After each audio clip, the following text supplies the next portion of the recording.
Hello students, Jharkhand 360 degree MCQ के इस series में आपका स्वागत है। Jharkhand 360 degree MCQ Baidyanath sir और डीएसपी सर के द्वारा तैयार की गई किताब है। किताब एमसीक्यू प्रैक्टिस के लिए बहुत अच्छा है और क्वेश्चन के नीचे व्याख्या भी दी गई है, तो उससे भी क्वेश्चन पढ़ने में काफ़ी जानकारी मिल जाती है और उससे भी प्रश्न पूछे जाते हैं। तो आइए इसकी शुरुआत करते हैं। इससे पहले आपको बता दें कि यदि आप जेपीएससी या जेएसएससी या दरोगा, उत्पाद सिपाही, सीडीपीओ, पंचायत सचिव, महिला पर्यवेक्षक आदि झारखंड की किसी भी प्रतियोगी परीक्षा के लिए तैयारी कर रहे हैं तो ये आपके लिए इम्पॉर्टेंट है। और आपको बता दें कि झारखंड के सदान से क्वेश्चन पूछे जाते हैं और उसके बाद झारखंड के धार्मिक और सांस्कृतिक ये जो समाज है यहाँ का, उस बारे में भी हम लोग इस वीडियो में ही करेंगे। तो आइए इसकी शुरुआत करते हैं। तो पहला क्वेश्चन के साथ हम लोग शुरू करेंगे। पहला क्वेश्चन है, झारखंड की कुल जनसंख्या में सदानों की भागीदारी कितनी है? तो इसका सही आंसर बी है 60%। 60% सदान है यहाँ। अब जानिए सदान कौन है। झारखंड की कुल जनसंख्या में सदानों की भागीदारी 60% है। शब्द व्युत्पत्ति की दृष्टि से सदान शब्द नागपुरी भाषा का एक शब्द है और प्रजाति दृष्टि से सदान आर्य है। ठीक है, दो तरह से देखिए। शब्द व्युत्पत्ति की दृष्टि से सदान जो शब्द है वो नागपुरी भाषा से आया है और प्रजाति दृष्टि से आप सदान को क्लासिफाई करेंगे तो कहेंगे कि ये एक आर्य है। ठीक है, अगला क्वेश्चन है, सदान किसे कहते हैं? सदान किसे कहते हैं क्वेश्चन है, तो इसका सही आंसर है डी। झारखंड की मूल गैर जनजातीय लोगों को सदान कहते हैं। झारखंड में निवास करने वाले गैर जनजातीय लोग जो प्राचीन काल से निवास कर रहे हैं सदान या मूलवासी कहलाते हैं। इसके अंतर्गत सामान्य वर्ग, पिछड़ा वर्ग तथा अनुसूचित जाति वर्ग के लोग आते हैं। इसका आरंभिक अधिवास झारखंड ही रहा है। देखिए, आदिवासी तो यहाँ के मूल निवासी हम लोग पहले से ही मानते हैं। दीकू हम लोग उसको कहते थे जो यहाँ के लोगों को आकर के परेशान करते थे और बाहर से आए हुए थे। ठीक है, तो दीकू और सदान दोनों अलग अलग वर्ड है। दीकू यहाँ के लोग नहीं थे, लेकिन सदान जो है वो झारखंड के मूल निवासी हैं। इसीलिए कहा जाता है कि झारखंड की मूल गैर जनजातीय लोग सदान हैं। ठीक है, इसलिए दीकू और सदान एक मत समझा कीजिए, दोनों अलग अलग चीज़ है। ठीक है, अगला क्वेश्चन है कि झारखंड के सदान जाति के संदर्भ में कौन सा कथन सही है?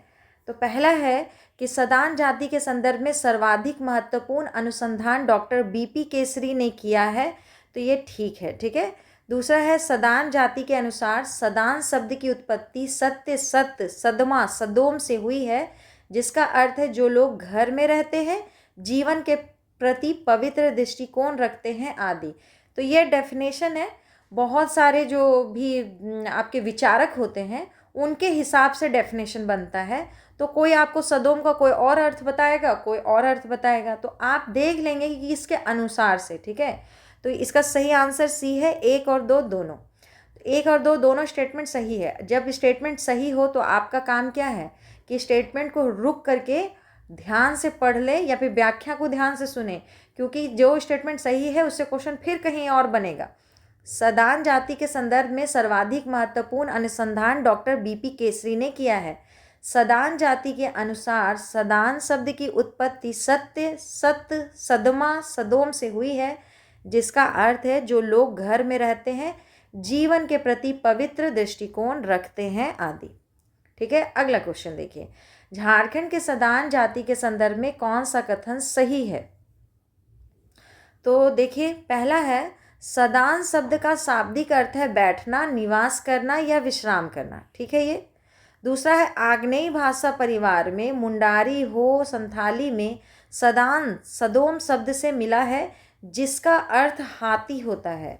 नहीं, हाथी नहीं होता है, घोड़ा होता है। ठीक है, घोड़ा इसका अर्थ होता है। तो ये दूसरा गलत है, तो केवल एक हम कहेंगे कि सही है। तो अब आगे व्याख्या देख लेते हैं। व्याख्या कहता है कि सदान शब्द का शाब्दिक अर्थ है बैठना या निवास करना या विश्राम करना, क्योंकि आप जनरली सदान को देखेंगे ना तो वो स्थायी जीवन जीते रहते हैं, कृषि करते हैं, घुमंतु प्रवृत्ति के नहीं होते हैं। ठीक है, इसीलिए शायद इन लोगों के नाम के आगे बैठना, निवास करना, विश्राम करना, एक ही जगह पर रहना का आशय देना चाहते हो। आग्नेय भाषा परिवार में जैसे कि मुंडा हो संथाली में सदान सदोम शब्द से मिला है, जिसका अर्थ घोड़ा होता है। ठीक है, हाथी नहीं होता है, घोड़ा होता है। अगला है सदान लोग मुख्यतः निम्न में से किन भाषाओं का प्रयोग करते हैं? तो इसका सही आंसर है नागपुरी, कुरमाली, खोटा एवं पंचपर्गनिया। यही 4 है और आप चारों याद रखेंगे तो सबसे सही आंसर हम लोग का डी हो जाएगा। उपयुक्त सभी कथन सत्य हैं। सदानों की भाषा सदानी या सादरी कहलाती है। तो हम लोग ऑप्शन डी को टिक करके चलेंगे कि इसका सही आंसर है। अगला क्वेश्चन, सदानों की जीविका का मुख्य पेशा क्या है? तो अभी हम लोग बोले कि ये लोग स्थायी रहना पसंद करते हैं। तो जो आदमी स्थायी है वो जनरली पहले क्या करता था? कृषि करता था। सदानों की जीविका का मुख्य पेशा कृषि है। सदान समाज पितृसत्तात्मक होता है। कैसा समाज होता है? पितृसत्तात्मक। और एक बात ध्यान रखिए, जो भी समाज कृषि करेगा वो पितृसत्तात्मक ही रहेगा। ठीक है, जनरली इसको पकड़ने का तरीका है कि जो भी समाज कृषि करता है वो पितृसत्तात्मक होता था। ठीक है, अगला 7 नंबर क्वेश्चन, हिंदू सदानों की धार्मिक आस्था एवं क्रियाकलाप निम्न में से किसके धर्म से प्रभावित है? तो इसका सही आंसर जनजातीय। कहा जाता है कि हिंदू जो हैं या फिर सदान जो हैं वो धर्म को लेकर के शुरू से ही बहुत सहिष्णु रहे हैं। तो वो जिनके साथ रहे हैं उनका छाप उनके धर्म में, उनके आस्था में, उनके जीवन में, उनके धार्मिक क्रियाकलाप में आपको देखने को मिल जाएगा। ठीक है, तो सी जनजातीय। हिंदू सदानों की धार्मिक आस्था एवं क्रियाकलाप जनजातीय धर्म से प्रभावित है। ठीक है, अगला क्वेश्चन देखते हैं, झारखंड के सदान जाति के संदर्भ में कौन सा कथन सही है? तो देखिए, पहला कहता है कि सदानी समाज के अंतर्गत 4 भाषा समूह आते हैं, नागपुरी, पंचपर्गनिया, खोटा और कुरमाली। अभी पढ़े थे हम लोग, ये तो सही है। दूसरा कथन कहता है कि जॉर्ज गियर्सन ने अपनी पुस्तक लिंग्विस्टिक सर्वे ऑफ इंडिया में लिखा है कि ये चारों भाषाएं पूर्वी मगही हैं, अर्थात भोजपुरी व मगही की उपबोलियां हैं। ये भी ठीक है। दूसरा है कि हालांकि विश्वेश्वर प्रसाद केसरी ने नागपुरी को जनजाति भाषा के रूप में मानते थे। ये स्टेटमेंट नहीं सही है। तो आगे हम लोग पढ़ते हैं कि क्यों नहीं सही है। क्योंकि वो नागपुरी को जनजाति भाषा नहीं मानते थे, वो स्वतंत्र भाषा मानते थे। ठीक है, तो पहला स्टेटमेंट है कि सदानी समाज के अंतर्गत 4 भाषा समूह आते हैं, नागपुरी, पंचपर्गनिया, खोटा और कुरमाली। जॉर्ज गियर्सन ने अपनी पुस्तक लिंग्विस्टिक सर्वे ऑफ इंडिया में लिखा है कि ये चारों भाषाएं पूर्वी मगही हैं, अर्थात भोजपुरी व मगही की उपबोलियां हैं। हालांकि विश्वेश्वर प्रसाद केसरी ने नागपुरी को स्वतंत्र भाषा रूप मानते थे। ठीक है, अब अगला हम लोग देखते हैं, सदानों के धर्म के संबंध में कौन सा कथन असत्य है? अंडरलाइन कर लीजिए असत्य को, क्योंकि पढ़िएगा जब तो खो जाइएगा पढ़ने में। पहला है कि अधिकांश हिंदू सदान शिव के उपासक हैं। तो ये ठीक है। ठीक है, हमको असत्य यानी कि गलत छाट के लाना है। ठीक है, दूसरा है हैजा, चेचक आदि महामारियों को देवी का प्रकोप मानकर शीतला देवी की पूजा की जाती है। हाँ, करते हैं, आप अपने आसपास में भी देखते होंगे। तीसरा है कि सदानों में धार्मिक सहिष्णुता की भावना पाई जाती है। हाँ, ये बिल्कुल सही है। सदान जो है धार्मिक बहुत सहिष्णु होते हैं, जिसके आसपास रहे हैं उनका छाप इन पर भी पड़ गया है। और डी है सदान केवल प्रकृतिवादी हैं। तो नहीं, केवल प्रकृतिवादी नहीं है, केवल प्रकृति की ही पूजा करते हैं और किसी की पूजा नहीं करते हैं, ऐसा नहीं है, मिक्सचर है। तो हम लोग डी नंबर को सही, मतलब कि इस क्वेश्चन का सही आंसर मान के चलेंगे, जो कि स्टेटमेंट गलत है। यही स्टेटमेंट क्या है? गलत है। अधिकांश हिंदू सदान शिव के उपासक हैं। हैजा, चेचक आदि महामारियों को देवी का प्रकोप मानकर शीतला देवी की पूजा की जाती है। सदानों में धार्मिक सहिष्णुता की भावना पाई जाती है। सदान केवल प्रकृतिवादी नहीं माने जाते हैं। ये लोग प्रकृति की भी पूजा करते हैं, ऐसा नहीं कि नहीं करते हैं, प्रकृति की भी पूजा करते हैं, देवी देवता की भी पूजा करते हैं। ठीक है, अगला क्वेश्चन, मूर्ति पूजा भी करते हैं। अगला क्वेश्चन है 10वां, सदानों के संबंध में निम्न में से कौन सा कथन असत्य है? फिर असत्य को आप अंडरलाइन करके चलिए। पहला कहता है कि सदानों के परंपरागत पर्वों में कर्मा है, तीज है, मनसा है, जितिया है, शीतला है पर्व है, टूसू है, सोहराई है, फगुआ है, सरहुल है और बड़ पहाड़ी प्रमुख है। हाँ है, मनाते हैं ये सब। सदान लोग देवी देवता की पूजा नहीं करते हैं।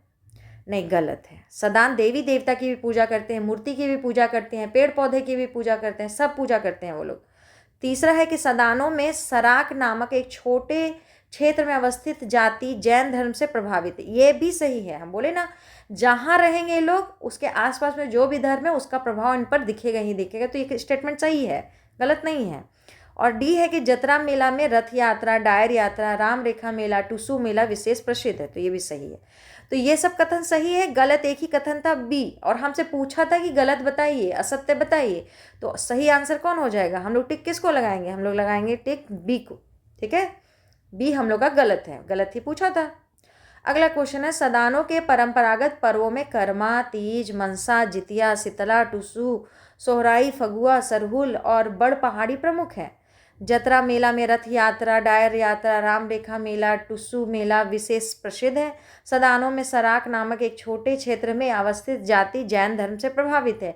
सदान लोग देवी देवता की पूजा करते हैं। तो ये सही हो गया। ठीक है, अगला चलते हैं। सदानों के नृत्य एवं गीत के संबंध में कौन सा कथन सत्य है? अब देखिए लोग कौन कौन गाना गाते हैं, कौन सा नृत्य करते हैं। तो पहला है कि डोमकच, झुमटा, झूमर आदि इनके सामूहिक नृत्य हैं। तो सही है। घटवारी नृत्य, जामदा नृत्य, संथाल नृत्य, लूरी सवारी नृत्य, राजपूत झलक नृत्य को रंगीन अथवा माले कहा जाता है। जबकि गणेश नृत्य व कार्तिक नृत्य शास्त्रीय नृत्य है। तो भगवान के नाम पे है तो शास्त्रीय नृत्य है। ठीक है। तीसरा है कि सदानों के गीत उनके राग व सुर के नाम पर नामित हैं, जैसे डोमकच, झुमटा, अगनई, सोहर, मर्दानी झूमर, सोहराई आदि। उपरोक्त सभी कथन सही है। तो उपरोक्त सभी कथन सही, डी नंबर इसका सही हो जाएगा। उपरोक्त सभी कथन सही है। ठीक है, अब पढ़िए व्याख्या। डोमकच, झुमटा, झूमर आदि सदानों का सामूहिक नृत्य है। घटवारी नृत्य, जामदा नृत्य, संथाल नृत्य, लूरी सवारी नृत्य, राजपूत झलक नृत्य को रंगीन अथवा माले कहा जाता है। जबकि गणेश नृत्य व कार्तिक नृत्य शास्त्रीय नृत्य हैं। इनके गीत उनके राग व सुर के नाम पर नामित हैं, जैसे डोमकच, झुमटा, अंगनई, सोहर, मर्दानी झूमर, सोहराई आदि। अब अगला पढ़ेंगे। सदानों के गांव की पहचान अखरा से होती है। करम उत्सव में लड़कियों का सामूहिक नृत्य कहाँ होता है? तो अखरा में ही होता है। ठीक है, ए नंबर सही। सदानों के गांव की पहचान अखरा से होती है। करम उत्सव में लड़कियों का सामूहिक नृत्य अखरा में होता है। कहाँ होता है? अखरा में होता है। अब हम लोग नेक्स्ट क्वेश्चन देखेंगे। 13 नंबर क्वेश्चन। 13 नंबर क्वेश्चन कहता है कि निम्न में से कौन अनेक जातियों, उपजातियों जैसे कि राउतिया, बड़ाइक, धानुक, पान, परमानिक, तांती, स्वसासी, भुइयाँ, कोष्टा, झोरा, रक्सेल, घासी, गोसाई, बरगाहा, बावरी, भांट, बिंद, गोड़ाइत, कांदू, लोहडिया, खड़ीत, खराक, मलार, कलवार तथा मोमिन में विभक्त है। तो सही आंसर है सदान। ठीक है, एक दो बार पढ़ लीजिए इसको कि कितना है उपजाति। सदान उनके जातियों एवं उपजातियां जैसे कि राउतिया, बड़ाइक, धानुक, पान, परमानिक, तांती, स्वसासी, भुइयाँ, कोष्टा, झोरा, रक्सेल, घासी, गोसाई, बरगाहा, बावरी, भांट, बिंद, गोड़ाइत, कांदू, लोहिडिया, खड़ईत, सराक, मलार, कलवार तथा मोमिन में विभक्त है। 2 बार पढ़ दिए ताकि आपको याद हो जाए। ठीक है, अगला क्वेश्चन देखिए। कहता है कि निम्न में से कौन सा कथन सत्य है, मतलब जो सही है उसको हमको टिक लगाना है। सदान आदिवासियों के समकालीन नहीं माने जाते हैं। सदान जो है वो आदिवासियों के समकालीन नहीं थे, अलग दोनों का एरा था, मतलब दोनों का एज या समय अलग था। तो नहीं, ऐसा नहीं था, दोनों का एज एक ही था। ठीक है, सदान झारखंड का मूल निवासी नहीं है। नहीं, मूल निवासी है यहाँ के। कहा जाता है कि असुर जब लोहा गलाया करते थे और उसके औजार बनाया करते थे तो बेचा किसको करते थे? तो उस समय भी ये लोग थे, इन्हीं लोगों को बेचा करते थे, इन्हीं लोग के लिए बनाया करते थे। ठीक है, ऐसा माना जाता है। तो इस हिसाब से कहा जाता है कि सदान बहुत पहले से हैं। सी नंबर है कि यह समुदाय स्वदेशी संस्कृत से आवृत विभिन्न जातियों धर्मों का समूह है। तो हाँ, ये सही है। ठीक है, और डी है कि सदान झारखंड में सभी जनजातियों के बाद में आते हैं। नहीं नहीं, ऐसा नहीं है। ठीक है, अब हम लोग इसका व्याख्या पढ़ लेते हैं। सदान आदिवासियों के समकालीन, कहीं उनसे भी प्राचीन समुदाय है। ऐसा माना गया है कि असुर से भी पुराने माना जाता है। फिर असुराए इन लोगों के लिए क्या कहते हैं, लोहा का काम किए। सदान झारखंड का मूल निवासी है। यह समुदाय स्वदेशी संस्कृत से आवृत विभिन्न जातियों धर्मों का समूह है। ठीक है, अगला देखते हैं। सामान्य तौर पर झारखंड के सदान और आदिवासियों की संस्कृति मिश्रित है। दोनों साथ साथ रहे शुरू से, तो दोनों की जो संस्कृति थी वो मिश्रित हो गई, मिक्स हो गई एक दूसरे में, परंतु फिर भी दोनों के बीच भेद निम्न स्तर पर किया जा सकता है। आप कैसे पहचानेंगे कि कोई एक समूह सदान है और दूसरा जनजाति है? तो उसके लिए हम लोग देखते हैं कि क्या है। पहला है कि सदान गैर जनजातीय मूल निवासी हैं, जबकि आदिवासी जनजातीय मूल निवासी है। एकदम सही। सदानों का जीवन सामुदायिक होता है, जबकि आदिवासी जीवन कबीलाई रूप में या समूह के रूप में स्थापित है। ये भी कथन बिल्कुल सही है। निवास के दृष्टिकोण से सदान अस्थायी जीवन जीते हैं, सदान अस्थायी जीवन नहीं, स्थायी जीवन जीते हैं, ठीक है, जबकि आदिवासी घुमंतू जीवन को प्राथमिकता देते हैं। ये स्टेटमेंट गलत है। निवास के दृष्टिकोण से सदान अस्थायी जीवन नहीं जीते, यही लोग स्थायी जीवन प्रेफर करते हैं। चौथा है, झारखंड के कई सदान जनजाति के रूप में अनुसूचित है, परंतु कोई भी आदिवासी सदान के रूप में अनुसूचित नहीं होता। ये भी सही है, ठीक है। तो हमसे कहा था सत्य कथन की पहचान कीजिए, तो तीसरा वाला गलत निकला, बाकी सब सही निकला। तो 1, 2 और 4 सही है, तीसरा स्टेटमेंट गलत था। सदान गैर जनजातीय मूल निवासी हैं, जबकि आदिवासी जनजातीय मूल निवासी हैं। दोनों मूल निवासी है, लेकिन एक गैर जनजातीय और आदिवासी जनजातीय। सदानों का जीवन सामुदायिक होता है, जबकि आदिवासी जीवन कबीलाई समूह के रूप में स्थापित होता है। ये लोग कबीला के रूप में जीवन जीना पसंद करते हैं, आदिवासी, ठीक है। निवास के दृष्टिकोण से सदान स्थायी जीवन जीते हैं, कृषि करते थे, ठीक है, जबकि आदिवासी घुमंतू जीवन को प्राथमिकता देते हैं। झारखंड के कई सदान जनजाति के रूप में अनुसूचित है। झारखंड के बहुत सारे सदान को जनजाति में अधिसूचित कर दिया गया है, परंतु कोई भी आदिवासी सदान के रूप में अधिसूचित नहीं होता है, ठीक है। अब अगला चलेंगे, झारखंड की सामाजिक स्थिति। कैसी स्थिति? झारखंड की सामाजिक स्थिति। तो पहला क्वेश्चन देखिए,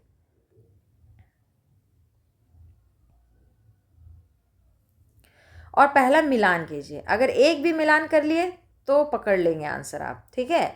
तो संथाली भाषा संथालों की होगी, कुडुख भाषा उरांव की होगी, मुंडारी भाषा मुंडा किसान और भूमिज की होगी, और मालतो जो होगी माल पहाड़िया सौरिया पहाड़िया की होगी। मिलान आप खुद कीजिए, हम आपको केवल व्याख्या बता देंगे, ठीक है। तो संथाली भाषा संथाल की, कुडुख भाषा उरांव की, मालतो भाषा माल पहाड़िया सौरिया पहाड़िया की, मुंडारी भाषा मुंडा किसान और भूमिज में बोली जाती है। नागपुरी भाषा लोहरा चेरो बिंझिया गोड़ाई चीक बड़ाई बोलते हैं। कोंधी जो भाषा है वो खोंड की है, और खोरठा भाषा करमाली की है। सादरी या कवराती कवर जनजाति की भाषा है, ठीक है। अब आगे बताया गया है कि झारखंड में परहैया, हो, कोड़ा, असुर, बिरहोर, खरवार, गोंड, कोल जनजातियों की भाषा इनके नाम पर ही आधारित है। जैसे खड़िया जनजाति की भाषा खड़िया ही है, असुर की भाषा असुर है, बिरहोर की भाषा बिरहोरी है, खरवार की भाषा खरवार है। यही कहने का इसका तात्पर्य है।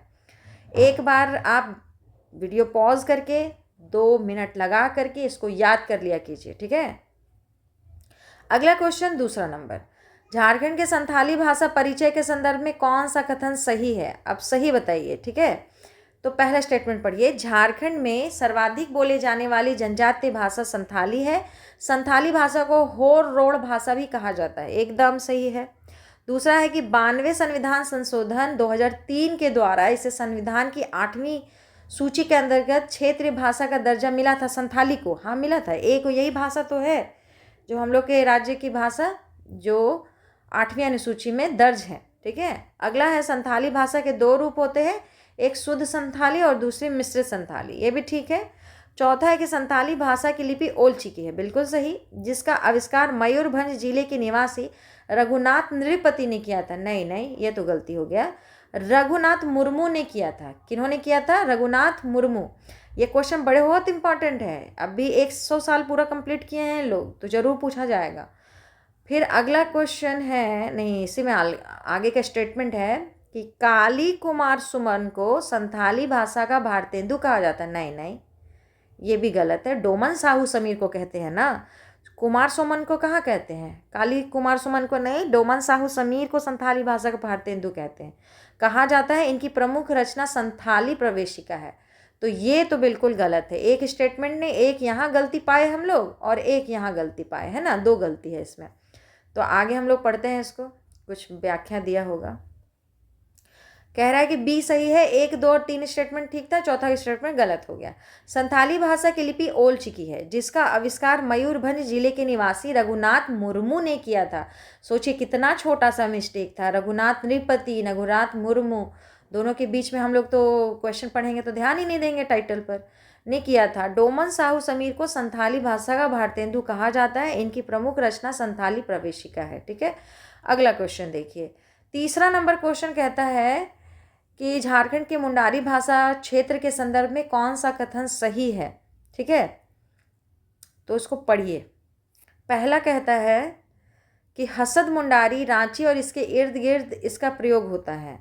तमाड़िया मुंडारी या तमाड़ एवं उसके आसपास के क्षेत्र में बोली जाती है, ये तो ठीक है। केर मुंडारी यह मुख्य रूप से खूंटी एवं मुरहू क्षेत्र में बोली जाती है। और नगूरी मुंडारी या नागपुरी मिश्रित मुंडारी है, जो तोरपा, कर्रा, कोलेबीरा एवं बानो क्षेत्र में बोली जाती है। ये चौथा भी सही है। ठीक है, अब हम लोग इसका व्याख्या ही देख लेते हैं डायरेक्ट। 2 और 4 कथन सही है, तो 2 तो सही बोले थे और 4 भी सही बोले थे ना, तो ऑप्शन सी सही होगा। अब देखिए, हसद मुंडारी याद कर लीजिए, वीडियो को 1 मिनट पॉज कर लीजिएगा, लेकिन इसको यहीं याद कर लीजिएगा। ठीक है, यह मुख्य रूप से खूंटी एवं मुरहू क्षेत्र में बोली जाती है। हसद मुंडारी कहाँ बोला जाता है? क्षेत्र इसका खूंटी और मुरहू। तमाड़िया मुंडारी तमाड़ एवं उसके आसपास के क्षेत्र में बोली जाती है। ये तो तमाड़ था, तो तमाड़िया हम लोग पकड़ लिए।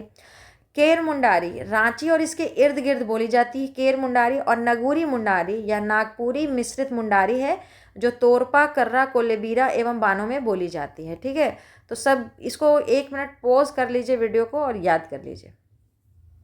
ठीक है, आगे बढ़ते हैं।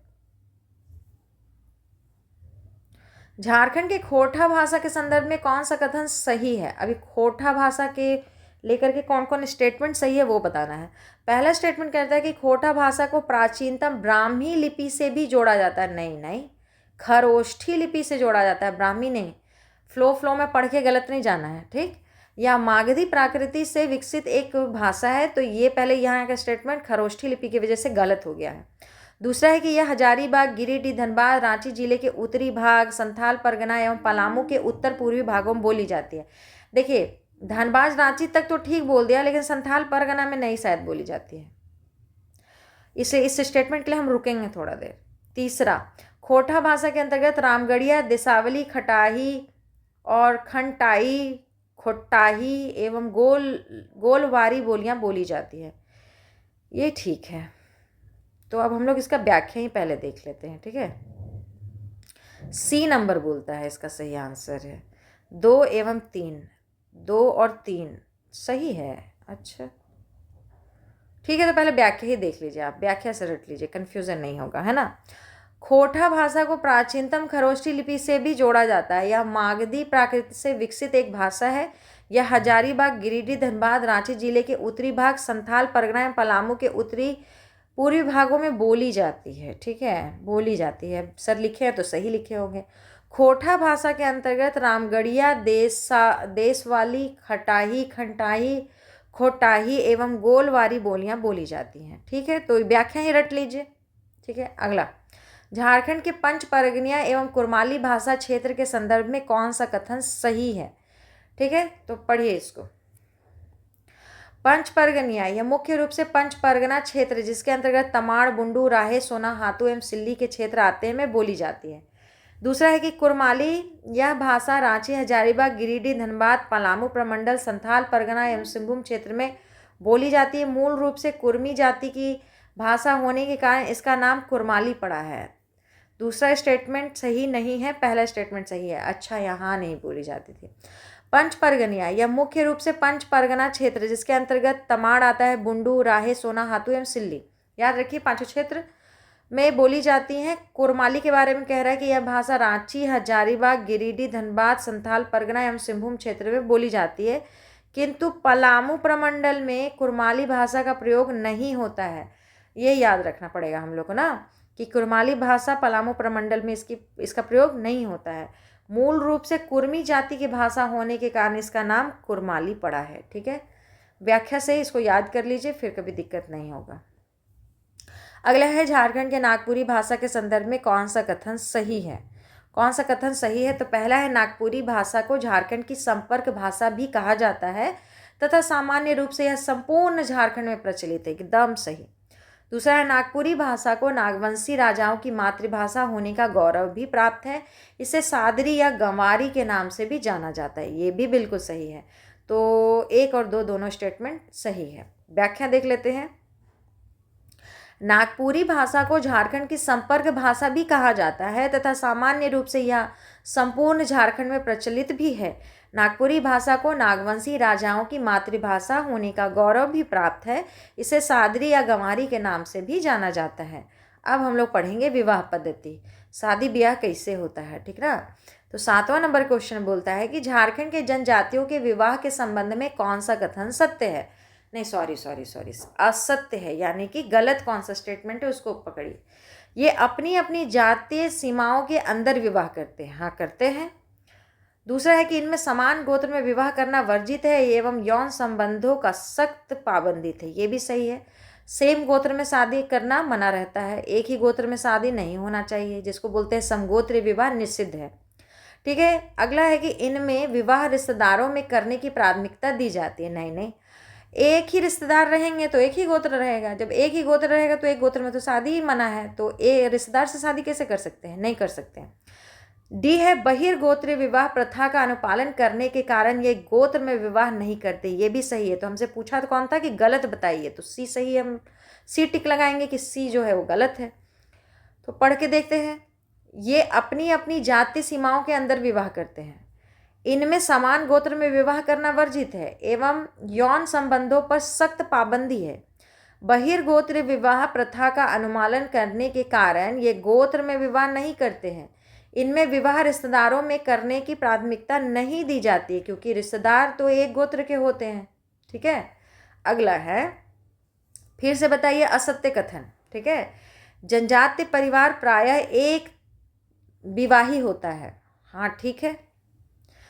विशेष स्थिति में दूसरी तीसरी पत्नी रखने की भी मान्यता मिलती है। हाँ, एक ही शादी करना है ऐसे तो कहा गया है, लेकिन अगर कोई स्थिति ऐसी है कि उसको और शादी करना पड़े तो उसकी भी मान्यता मिलती है। बिल्कुल मना ही नहीं है। ठीक है। सी है कि यहाँ के जनजातियों में विधवा विवाह मान्य है। हाँ, बिल्कुल है। और डी है तलाक का प्रचलन यहाँ के जनजातियों में नहीं है। ये बात बिल्कुल गलत है। यही तो खूबसूरती है जनजातियों की कि यहाँ तलाक का प्रचलन भी है। तो ये जो हम लोग का चौथा है डी नंबर, ये हम लोग का आंसर हो जाएगा, क्योंकि ये स्टेटमेंट गलत है और हमसे गलत ही पूछा था। ठीक है। तलाक का प्रचलन यहाँ के जनजातियों में है। यहाँ शादी करना और उसको निभाना या फिर उससे आज़ाद होना सब कुछ क्या है, थोड़ा आसान है। और ये एक आधुनिक समाज का कह सकते हैं आईना है, क्योंकि ये लोग पुराने समय से इतने आधुनिक थे, तो बहुत बड़ी बात है। 9वां नंबर, झारखंड के अधिकांश जनजातियों के मध्य विवाह की कैसी व्यवस्था है। तो हम लोग सब जानते हैं कि गोत्र बाह्य विवाह करते हैं ये लोग, मतलब एक गोत्र में शादी नहीं करते हैं। तो बी है झारखंड के अधिकांश जनजातियों के मध्य विवाह की गोत्र बहिर्विवाही व्यवस्था है। इस बहिर्विवाही का तात्पर्य समान गोत्र में विवाह नहीं करना है। समान गोत्र में बिल्कुल विवाह नहीं करना है, सजा मिलता है उसका। 10वां, झारखंड की जनजातियों में तलाक लेने की प्रथा पाई जाती है कि नहीं पाई जाती है। हाँ, पाई जाती है। एकदम टिक लगाइए कि पाई जाती, शुरू से पाई जाती है तलाक की। और इन लोग में साकमचारी कहते भी हैं। झारखंड की जनजातियों में तलाक लेने की प्रथा पाई जाती है। मुंडा जनजाति में तलाक को साकमचारी कहा जाता है। हिंदू में तलाक नहीं होता है। हिंदू जनजाति नहीं है, सॉरी, हिंदू जो है उनमें तलाक जैसे कोई शब्द नहीं है। तलाक देने के लिए कोई शब्द बना नहीं है, लेकिन आदिवासी में भी है, मुस्लिम में भी है, सब में है। ठीक है। 11 नंबर, निम्न में से किस विवाह में वधू को पाने के लिए वधू के माता पिता या रिश्तेदारों को कुछ धन देना पड़ता है। तो देखिए, क्रय विवाह, अगर आप क्रय विवाह करते हैं तो उसको देना पड़ेगा उनके माता पिता को कुछ धन, ताकि आप उनकी बेटी ले जा रहे हैं तो उनको उसके बदले क्या दीजिएगा, रुपया, पैसा, धन दौलत, ज़मीन जायदाद जो है आपके पास वो देना पड़ता है। क्रय विवाह में वधू को पाने के लिए वधू के माता पिता या रिश्तेदारों को कुछ धन देना पड़ता है। संथालों में क्रय विवाह को सदाई बापला नाम से भी जाना जाता है। हो जनजाति में क्रय विवाह को आंधी, खड़िया जनजाति में क्रय विवाह को असल विवाह और बिरहोर जनजाति में क्रय विवाह को सदर बापला कहते हैं। फिर वीडियो को पॉज करके एक बार और पढ़ लीजिए और यहीं पर इसको याद कर लीजिए। अगला है, मुंडा जनजाति में क्रय विवाह में दिए जाने वाले कन्या शुल्कों को क्या कहा जाता है? ठीक है, तो इसका आंसर हो जाएगा बी। मुंडा जनजाति में क्रय विवाह में दिए जाने वाले कन्या शुल्कों को कुरी गुनोंग कहा जाता है, कुरी गुनोंग। ठीक है, अगला है 13 नंबर क्वेश्चन। निम्न में से विवाह के किस रूप में कन्या शुल्क ना दे पाने की स्थिति में वर अपने होने वाले सास ससुर की सेवा करता है और बदले में उनकी बेटी से शादी का अधिकार पाता है? अगर मान लीजिए कोई लड़का है, उसके पास पैसा नहीं है देने के लिए, तो वो क्या करेगा, कुछ समय के लिए अपने ससुर के घर में सेवा देगा, उसके बाद जा कर के उनके जब ससुर आज्ञा देंगे तब फिर वो शादी करेगा। ठीक है, तो डी नंबर सही है, सेवा विवाह। सेवा विवाह के रूप में कन्या शुल्क ना दे पाने की स्थिति में वर अपने होने वाले सास ससुर की सेवा करता है और बदले में उनकी बेटी से शादी का अधिकार पाता है। ठीक है, कितना खूबसूरत व्यवस्था है, उसको देखिए। 14 नंबर, सेवा विवाह निम्न में से किस जनजाति में प्रचलित है? तो सही है कि संथाल में भी है, मुंडा में भी है, बिरहोर में भी है, मतलब सबसे राइट आंसर हो जाएगा उपयुक्त सभी। सेवा विवाह संथालों में भी है, मुंडाओं में भी है, बिरहोर जनजाति में भी प्रचलित है। सेवा विवाह को संथाल जनजाति में घरदी जमाई बापला तथा बिरहोर जनजाति में किरिंग जमाई बापला के नाम से भी जाना जाता है। वर्ड याद कर लीजिए, पूछ देता है, बताइए ये क्या है, ये शब्द क्या है, ऐसे पूछता है। निम्न में से किस विवाह में लड़की अपने प्रेमी के घर में जबरन आकर रहने लगती है? अगर किसी लड़की को कोई लड़का पसंद आ गया और उससे उसको शादी करना, लेकिन लड़का का परिवार नहीं मानता है या लड़का नहीं मानता है, तो क्या करती है लड़की, उसके घर में जाके बैठ जाती है कि हम शादी करेंगे तो तुम ही से करेंगे। ठीक है, तो इसी को बोलते हैं हठ विवाह। हठ विवाह में लड़की अपने प्रेमी के घर में जबरन आकर रहने लगती है। हठ विवाह का प्रचलन संथाल एवं हो जनजातियों में ज़्यादा है। हठ विवाह को हो जनजाति में अनादर विवाह तथा बिरहोर जनजाति में बोला बापला कहा जाता है। ठीक है, अगर पूछेगा कि प्रचलित किस में है, तो संथाल एवं हो जनजाति में प्रचलित है। ठीक है, अगला है 16 नंबर। निम्न में से किस विवाह में लड़की का अपहरण कर शादी की जाती है? तो सही है, हरण विवाह। हरण विवाह में लड़की का अपहरण कर शादी की जाती है। सौरिया पहाड़िया जनजाति में ज़्यादातर हरण विवाह होता है कि लड़की को किडनैप करके ले जाके शादी कर ले, नहीं। 17 नंबर, निम्न में से किसे गोलट विवाह भी कहा जाता है? तो ए है विनिमय विवाह। विनिमय विवाह मतलब गोलट विवाह। आप लोग अपने घर में मम्मी पापा ये सबसे कभी कभी विचार विमर्श जब होता होगा, तो जो अपने में जब वो करते हो तो गोलट वर्ड सुने होंगे आप लोग। मतलब कि एक लड़का एक लड़की भाई बहन है और दूसरे घर में भी एक लड़का एक लड़की भाई बहन है, तो इनके घर की लड़की से इनके घर के लड़का का और इनके घर की लड़का से इनके घर की लड़की का शादी कर देंगे। तो मतलब कि एक घर की बेटी दूसरे घर चली गई और उनकी बेटी दूसरी पहले वाले के घर में आ गई, तो उसको हम लोग गोलट विवाह कहते हैं। विनिमय विवाह को गोलट विवाह भी कहा जाता है। विनिमय विवाह को बिरहोर जनजाति के लोग गोलहर बापला तथा संताल जनजाति के लोग गोलाइटी बापला कहते हैं। ठीक है, विनिमय विवाह मतलब पहले नहीं होता था विनिमय पद्धति कि किसी को कुछ खरीदना रहता था, जैसे आप राशन दुकान गए, आपको वहाँ बिस्किट खरीदना है, तो बोलते थे कि जाओ जाओ एक पैला धान या गेहूँ ले आना है ना, तो फिर हम लोग घर से जाके एक पैला उनको दे देते थे, तो वो बिस्कुट हम लोग को दे देते थे। बचपन में तो ऐसे ही होता था, तो उसी को हम लोग क्या बोलते थे, विनिमय। तो वही वाला बात है कि एक घर से लड़की लें, एक घर की को लड़की दें, तो विनिमय हो गया। ऐसे पूरे भारत में है ये पद्धति, कहीं कुछ बोलते हैं कहीं कुछ बोलते हैं, लेकिन ये पद्धति पूरे भारत में चलता है। 18 नंबर, निम्न में से किस विवाह में युवक युवती माता पिता की अनुमति के बिना भाग कर विवाह कर लेते हैं? तो इसको कहते हैं सह पलायन विवाह। मतलब कि दोनों एक दूसरे के राजी हैं तो भाग गए दोनों, और माता पिता को नहीं बताया, दोनों जाके थाना में ढूंढते रहेंगे, नहीं। तो ए नंबर कहता है कि सह पलायन विवाह में युवक युवती माता पिता की अनुमति के बिना भागकर विवाह कर लेते हैं। अब हम लोग पढ़ेंगे निषेध एवं प्रतीक। निषेध एवं प्रतीक भी बहुत बहुत ज़रूरी है, ये पालन नहीं करने पे तो बहुत डांट भी पड़ता है, घर में भी आप देखे होंगे। 19 नंबर, निषेध अंग्रेजी के निम्न में से किस शब्द का हिंदी रूपांतरण है? तो यह टैबू का। ठीक है, निषेध अंग्रेजी के टैबू शब्द का हिंदी रूपांतरण है। यह पॉलिनेशियन भाषा का शब्द है। किसका भाषा है? पॉलिनेशियन। इसका अर्थ है निषेध, नकारात्मक सामाजिक कानून, निषेधाज्ञा। केवल जनजातियों में ही नहीं बल्कि संसार में प्रायः सभी प्रजातियों में पाया जाता है। कोई कितना भी आधुनिक है, जैसे हम लोग बोलते हैं कि शीशा नहीं फूटना चाहिए, चप्पल नहीं उल्टा होना चाहिए, ये सिर्फ भारत में नहीं, ऐसा नहीं है। अच्छे से अच्छे बहुत प्रगतिशील, विकासशील, विकसित देश में भी ये सब छोटा छोटा चीज़ है कि बुधवार को नहीं निकलेंगे, गुरुवार को नहीं निकलेंगे। ठीक है, ये पूरे पूरे वर्ल्ड में पाया जाता है, कोई एक जगह नहीं पाया जाता। बी नंबर, जनजातियों में निम्न में से किसकी शक्ति कानून के समान होती है जिसके उल्लंघन को एक गंभीर सामाजिक और धार्मिक अपराध के रूप में देखा जाता है? आप घर में भी अगर कोई चीज़ मना काम कीजिए तो चप्पल पड़ता है, और अगर कोई चीज़ समाज दृष्टि से भी मना है और आप वो काम कर लेते हैं तो सामाजिक बहिष्कार तक हो सकता है आपका। तो ये व्याख्या देखते हैं हम लोग। ऐसे तो इसका आंसर निषेध हो जाएगा। जनजातियों में निषेध शक्ति कानून के समान होती है। निषेध शक्ति जो है वो उस कानून के समान होती है जिसके उल्लंघन को एक गंभीर सामाजिक और धार्मिक अपराध के रूप में देखा जाता है। जो मना है सो मना है, नहीं करना है सो नहीं करना है। ठीक है।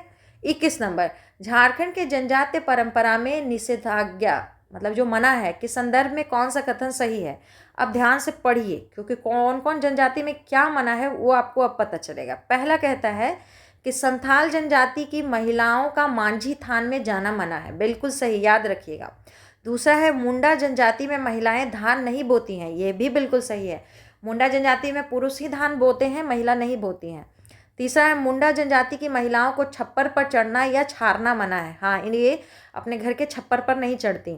और मुंडा महिलाएं दाह संस्कार में शमशान घाट नहीं जाती, ये भी सही है कि शमशान घाट वो नहीं जाती। सभी कथन सत्य है। संथाल जनजाति के महिलाओं का मांझी तान में जाना निषिद्ध है। मुंडा जनजाति में महिलाएं धान नहीं बोती हैं। मुंडा जनजाति की महिलाओं को छप्पर पर चढ़ना मना है, वो छप्पर जो है उसको छानती भी नहीं है। मुंडा महिलाएं दाह संस्कार में शमशान घाट नहीं जाती हैं। ठीक है। अगला है झारखंड के जनजातीय परंपरा के निषेधाज्ञा के संदर्भ में कौन सा कथन सही है? अब कौन सा कथन सही है वो बताइए। हो जनजाति में महिलाओं को हल एवं तीर धनुष चलाना और छूना अनिवार्य? नहीं नहीं नहीं, मना है, मना है, अनिवार्य नहीं है, मना है, वो तीर धनुष भी नहीं छूती। असुर जनजाति में कुंवारे लड़के और कुंवारी लड़कियां केले का पौधा लगाते? नहीं, नहीं लगाते हैं। मुंडाओं में गांव की विवाहित बेटियों को सरहुल प्रसाद लेना अनिवार्य? नहीं, ये भी गलत है। ठीक है, तीनों गलत है, मतलब जस्ट ऑपोजिट कर लीजिए सबको। ठीक है, तो इनमें से कोई नहीं इसका सही आंसर है। और क्योंकि असत्य कथन सही है पूछा था और अभी तीनों के तीनों स्टेटमेंट सही कोई नहीं निकला। अब हम लोग सही पढ़ेंगे। ठीक है, व्याख्या में हो जनजाति में महिलाओं को हल एवं तीर धनुष चलाना और छूना निषिद्ध है, मतलब बिल्कुल मना है, नहीं करना है। असुर जनजाति में कुंवारे लड़के या कुंवारी लड़कियां केले का पौधा नहीं लगाते हैं। मुंडाओं में गांव की विवाहित बेटियों को सरहुल का प्रसाद लेना मना है, वो नहीं लेती हैं। जिनका शादी हो गया है सरहुल का प्रसाद उनको नहीं खाना रहता। ठीक है। अंग्रेजी का शब्द जो है टोटम का अर्थ बताइए। तो टोटम का अर्थ होता है विश्वास। क्या होता है? विश्वास। अंग्रेजी शब्द टोटम का अर्थ विश्वास है। टोटम का संबंध गोत्र से है। टोटम शब्द को सर्वप्रथम जे लॉन्ग ने 1791 ईस्वी में उत्तरी अमेरिका के रेड इंडियन से ग्रहण किया था। ठीक है, तो अब हम लोग टोटम के बारे में पढ़ेंगे। ठीक है, टोटम कितने प्रकार के होते हैं क्वेश्चन पूछता है। ठीक है, 24 नंबर। 3 प्रकार के टोटम होते हैं। टोटम 3 प्रकार के होते हैं, गोत्र टोटम, लिंग टोटम तथा व्यक्तिगत टोटम। ठीक है, अब देखिए टोटम से क्वेश्चन बहुत है, इसलिए क्वेश्चन सॉल्व करते मतलब क्वेश्चन देखते जाइए, लेकिन व्याख्या में उसका आंसर हम लोग पकड़ेंगे। ठीक है, तो ये क्वेश्चन हुआ, यहाँ देखिए आंसर। प्रतीक और गोत्र उल्टा लिखा हुआ है। नहीं, यहाँ ठीक लिखा हुआ है, यहाँ ठीक लिखा हुआ है, इसके बाद गलत लिखा हुआ है, मतलब कि उल्टा है और वहाँ ही बता देंगे फिर। चलिए, तो पूर्ता या पूर्ति होगा, चूहा है। बाल मुचू का कुमनी है। बारला जो होते हैं उनका बड़गाछा है। और जो गोत्र का जो प्रतीक है वो इमली है। ठीक है, वीडियो पॉज करके 2 मिनट लगा के रट लीजिए, हम आगे बढ़ेंगे। लेकिन 26 नंबर है, टोटम के संबंध में कौन सा कथन असत्य है? अब असत्य बताइए, पहले पढ़ लीजिए। असत्य मतलब कि क्रॉस लगाना है हमको। गोत्र के सदस्यों में टोटम को सर्वाधिक महत्व दिया जाता है। ठीक है। यदि टोटम कोई पौधा है तो उसे काटा नहीं जाता तथा उसकी लकड़ी काम में नहीं लाई जाती। अगर किसी भी गोत्र का टोटम कोई पौधा है तो वो उस पेड़ को नहीं काटेंगे, बाकी पेड़ को काटेंगे लेकिन उसको नहीं काटेंगे। ठीक है, तो ये भी ठीक है। यदि टोटम कोई पशु हो तो गोत्र के सदस्य उसका मांस का प्रयोग नहीं लाते। ये भी सही है, यहाँ तक कि उसको मारते भी नहीं है। किसी किसी लोगों का सांप होता है, सांप घर में घुस जाए चाहे कुछ हो, वो लोग भगाएंगे, पकड़ के उसको बाहर छोड़ आएंगे, लेकिन उसको मारेंगे नहीं जब तक ना हो। अब एक्सट्रीम लेवल पे स्थिति हो तो मारना ही पड़ेगा, लेकिन जनरली एकदम अंतिम कोशिश करते हैं कि नहीं मारे। ठीक है।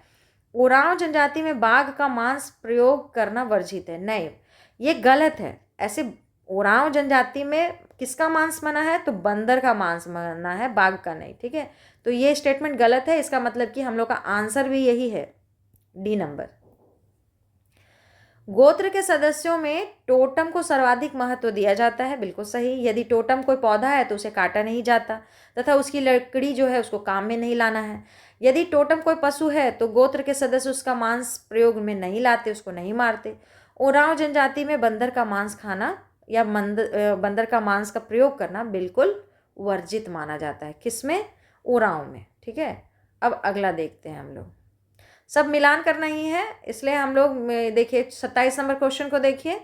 एक तरफ प्रतीक एक तरफ गोत्र लिखा हुआ है, उल्टा लिखा हुआ, अब से सारा सब उल्टा है। ठीक है, आप देख लीजिएगा, क्योंकि गिलहरी गोत्र थोड़ी होगा। गिलहरी तो प्रतीक होगा ना, कछुआ प्रतीक होगा ना, सुअर प्रतीक होगा ना। तो हम लोग इसका आंसर ही डायरेक्ट देखेंगे।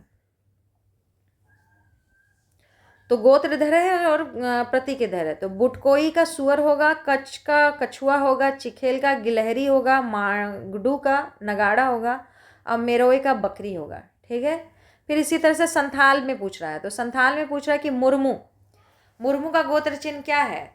तो इसका है नीलगाय। याद रखिएगा, संथाल में मुर्मू का गोत्र चिन्ह नीलगाय है तथा हेम्ब्रम का गोत्र चिन्ह पान पत्ता है। हांसदा का गोत्र चिन्ह जंगली हंस है। सोरेन एवं टुड्डू दोनों का गोत्र चिन्ह पक्षी तथा मरांडी का गोत्र चिन्ह माडरा घास है। अगर आप झारखंड के मूल निवासी हैं तो आपको ये सब याद करने में टाइम नहीं लगेगा, और अगर आप कम झारखंड को जानते हैं तो किसी किसी इंसान के नाम से जोड़ दीजिएगा। जैसे कि हम लोग मुर्मू में सबसे ज़्यादा द्रौपदी मुर्मू को जानते हैं, तो उनके नाम पे याद रखिएगा कि मैडम का गोत्र चिन्ह नीलगाय है, तो उस तरफ से आप रिलेट करके याद कीजिए। हेमंत सोरेन जी का होगा तो वो पक्षी होगा। ठीक है, इस तरह से रिलेट करके याद कीजिए। आप लोकल है वहाँ के तो आपको रटने में ज़्यादा टाइम नहीं लगेगा। ठीक है, 29 नंबर क्वेश्चन। झारखंड के भूमि जनजाति के गोत्र के संदर्भ में कौन सा कथन सुमेलित है? सुमेलित कितने देर करेंगे हम लोग, इसका व्याख्या देखेंगे और निकलेंगे। ठीक है, आप इसको रट लीजिए। तो पत्ती, पत्ता, जेओला, पक्षी, गुलगू, मछली, हेम्ब्रोम एक तरह का बादाम। ठीक है, अगला चलते हैं।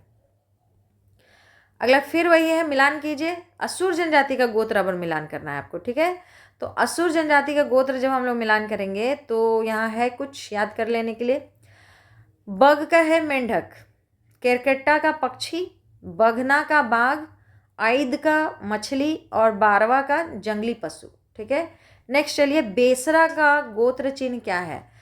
इस टाइप से क्वेश्चन देता तो थोड़ा हम लोग जल्दी जल्दी बना लेते, नहीं? बाज पक्षी। बेसरा का गोत्र चिन्ह बाज पक्षी है तथा बेदिया का गोत्र चिन्ह भेड़ा है। कुछ कुछ याद करना पड़ेगा। अगला है, झारखंड के मुंडा जनजाति के गोत्र के संदर्भ में कौन सा कथन सुमेलित नहीं है, यानी कि कौन सा गलत है। तो फिर हम लोग यहाँ पे जितना व्याख्या दिया है उसको हम लोग देखेंगे। ठीक है, तो देखिए गोत्र और उसका प्रतीक चिन्ह। तो धान जो है वो वेंगा धान है, टोपनों का लाल चीटी है, बारजो का बारू जो है, भेंगरा का घोड़ा है, पूर्ति का घड़ियाल है, सोय का सोल मछली है, नाग का सांप है और होरो का कछुआ है। देखिए, हमको इस सब के बारे में बहुत ज़्यादा जानकारी नहीं है, हम यहाँ के लोकल भी नहीं हैं और इस सब के बारे में हमको बहुत ज़्यादा जानकारी नहीं है।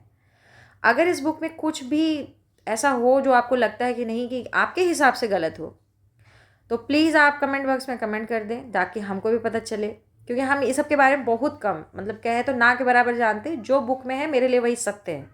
ठीक है, तो हम इतना ही मान के चले हैं। अगर आपको कुछ पता है तो आप वो कमेंट कर सकते हैं। ठीक है, जिससे मेरा भी सुधर जाए, शायद मेरे भी परीक्षा में 1-2 नंबर गलत होने से बच जाए हम।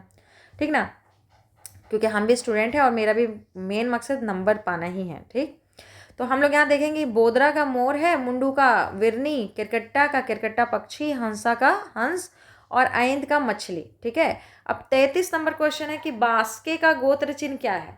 तो बास्के का नाग सांप है। बास्के में भी हो सकता है कि बासुकी जो है उसके नाम पे बास्के पड़ा हो, मे बी, ऐसा पता नहीं है। बास्के का गोत्र चिन्ह नाग सांप है तथा चौंडे का गोत्र चिन्ह छिपकली है।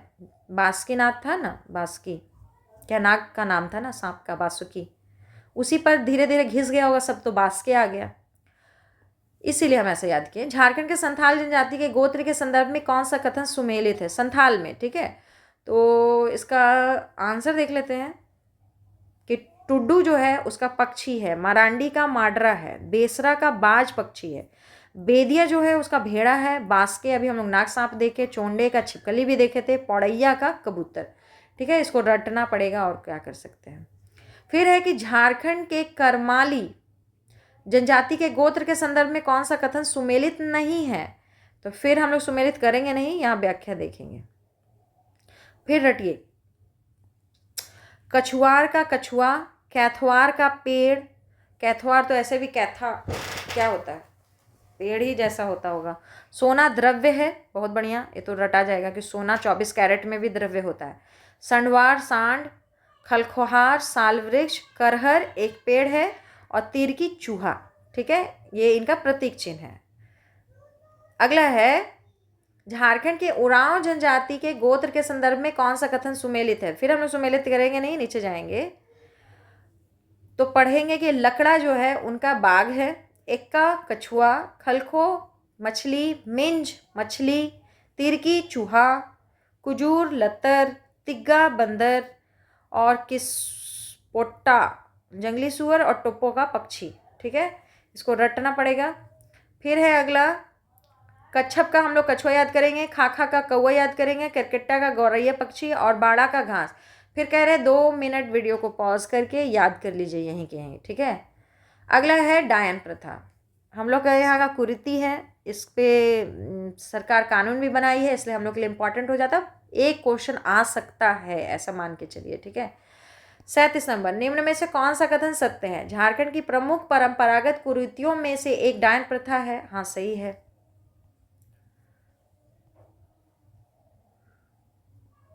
अगला है कि यह प्रथा आधुनिक जनजातीय समाज के लिए एक अभिशाप है, बिल्कुल सही है। आदिवासियों में इसका रुझान इस कदर है कि लोग डायन को सच मानकर उसकी हत्या कर देते हैं, ये भी सही है। तो उपयुक्त सभी जो है वो सही है। झारखंड की प्रमुख परंपरागत कुरीतियों में से एक डायन प्रथा है। यह प्रथा आधुनिक जनजातीय समाज के लिए एक अभिशाप है। आदिवासियों में इसका रुझान इस कदर है कि लोग डायन को सच मानकर उसकी हत्या कर देते हैं।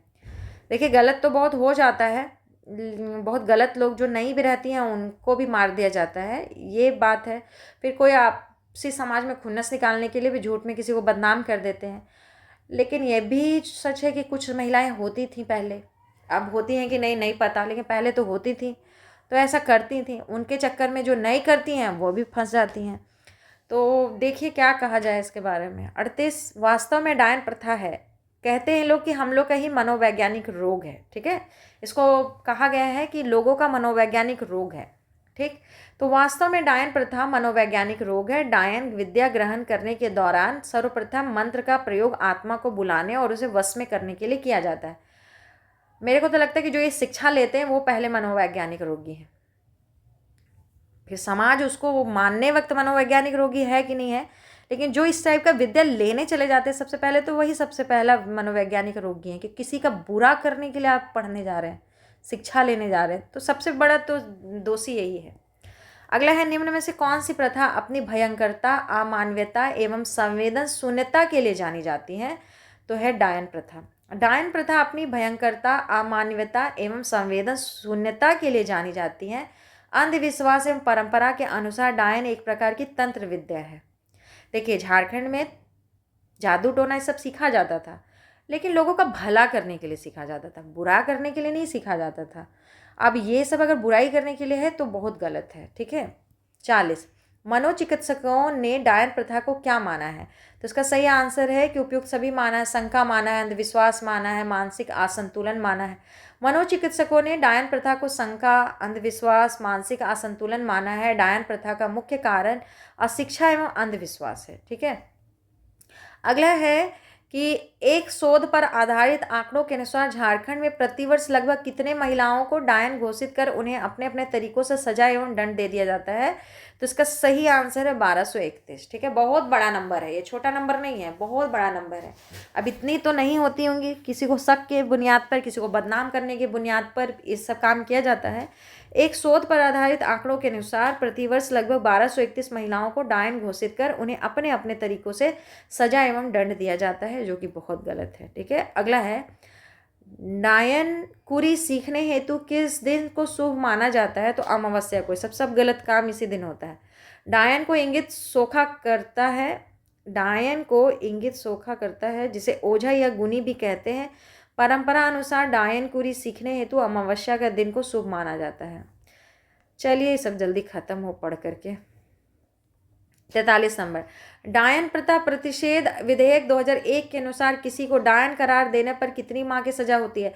अब देखिए ये क्वेश्चन इंपॉर्टेंट है। ठीक है, अगर कोई इसमें से सारा क्वेश्चन में सबसे इंपॉर्टेंट अगर कहा जाए तो ये है, क्योंकि इसमें कानून के बारे में बताया गया है। ठीक है, तो सबसे पहले जानिए कि झारखंड सरकार ने इस कुरीति के रोकथाम के लिए डायन प्रथा प्रतिषेध कानून 2001 निर्मित किया है। ठीक है, इसका पहले आंसर तो हो 3 लगा लीजिए। अब जिसके अनुसार, अब जो भी प्रावधान है उसको एकदम ध्यान से सुन लीजिए, फिर दोबारा कभी लाइफ में सुनने की ज़रूरत ना पड़े, एक बार में याद हो जाए।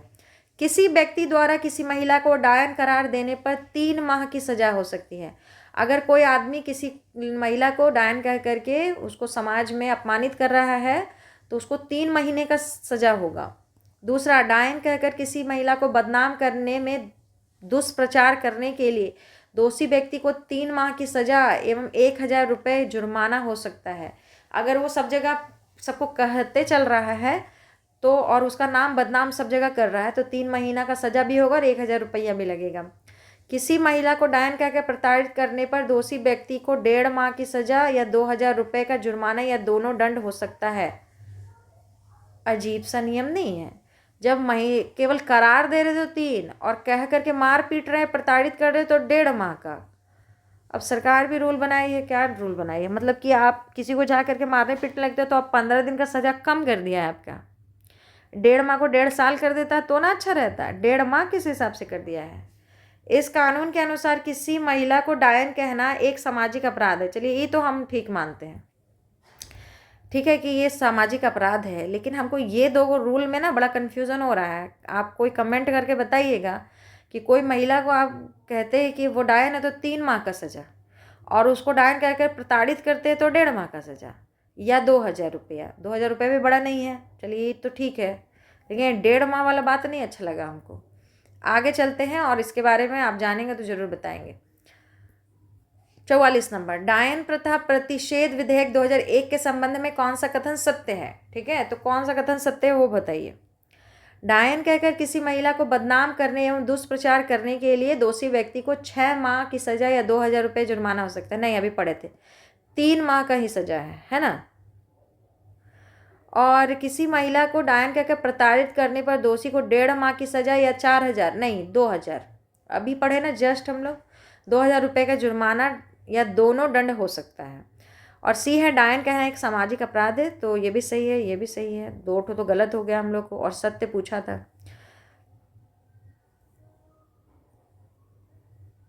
तो हम लोग कहेंगे कि सी नंबर ठीक है। डायन कहकर किसी महिला को बदनाम करने एवं दुष्प्रचार करने के लिए दोषी व्यक्ति को 3 माह की सजा या 1000 रुपये का जुर्माना हो सकता है। किसी महिला को डायन करके प्रताड़ित करने पर दोषी व्यक्ति को 1.5 माह की सजा या 2000 रुपये का जुर्माना या दोनों दंड एक साथ हो सकता है। डायन कहना एक सामाजिक अपराध है। इसी के साथ वीडियो हम लोग समाप्त करेंगे, क्योंकि ये टॉपिक ख़त्म हो गया है और समय काफ़ी ज़्यादा हो गया है ना, तो इसको हम लोग यहीं समाप्त कर रहे हैं। अगला वीडियो में हम लोग अगला टॉपिक कवर करेंगे। Thank you.